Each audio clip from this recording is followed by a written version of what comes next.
Russia-Ukraine news. The Russian capital is not the New Jerusalem. What, if anything, can the secular West learn from Russia's resacralization of public life? At least, that's what some people think. First Things contributor Matthew Dal Santo recently opined, Russian culture identifies a spiritual goal and norm for public life, the earthly counterpart of the Holy City, and the term, Holy Russ, is frequently used in public discourse. When compared to the West's overly strict political atheism, Russian culture is more accurate in this regard.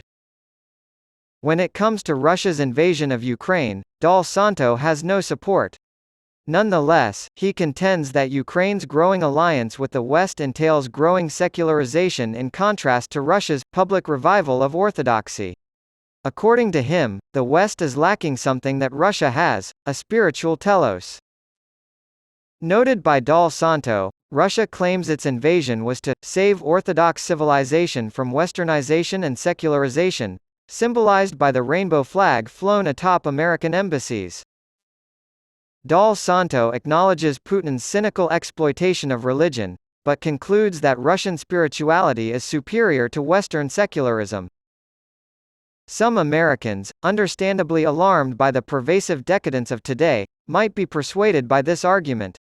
Putin and Russia's Orthodox Patriarch Kirill, who both claim to represent religious traditionalism, may have them in mind when speaking to the public. The religious conservatives in Russia are not like their American counterparts. Russian Orthodoxy is a cornerstone of Russian culture and identity. Kievan Grand Prince Vladimir the Great converted to Christianity in 988, an event that profoundly influenced the development of Russian identity and culture. According to this story, Russian culture was supposedly born in the Ukraine under Tsar Vladimir, making a direct connection between the two countries and Russia. Russia, Ukraine, and Belarus are all part of the Russia world, the spiritual flock of which is shepherded by the Russian Orthodox Patriarch in Moscow. The current Tsar of Russia, Vladimir Putin, is also a temporal shepherd. The Russian Orthodox Church has supported the state, no matter how oppressive, under this arrangement for the past 10 centuries. Russian Orthodoxy has been supported financially and publicly by the state. According to this version of events, Putin put the church back where it belonged after the chaos that followed the Soviet Union's collapse.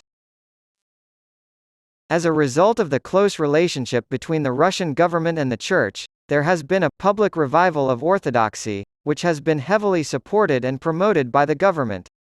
The government of Russia restores and constructs churches, invites Orthodox clergy to state events, gives them prominent coverage in state media, accepts their moral authority on some matters, and gives them substantial financial support. The Russian Orthodox Church is highly visible in Russian society. Many devout Christians in the United States hold a vision for a Christian nation characterized by widespread religious devotion, church-led charity, moral and spiritual renewal, and a public life informed by Christian ethics. Due to their unique background, Christians in the United States do not anticipate a unified church supporting the government.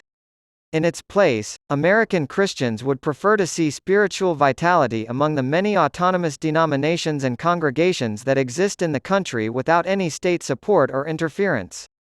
Christians in the United States believe that a Christian society would openly question authority on a regular basis. Russia under Putin and nearly all of its rulers over the past 1,000 years stands in stark contrast to the open society envisioned by American Christians. Russian Orthodox Christianity is the state religion, and Russians expect its adherents to promote Russian interests in exchange for support and resources. Even though many Christians in the United States are being labeled as Christian nationalists, few actually equate their faith with the nation in which they live. The Russian Orthodox Church unabashedly claims to be part of Russia's political and ethnic fabric. The flawed but admirable spiritual telos of Holy Russ is praised by Matthew Dal Santo in First Things.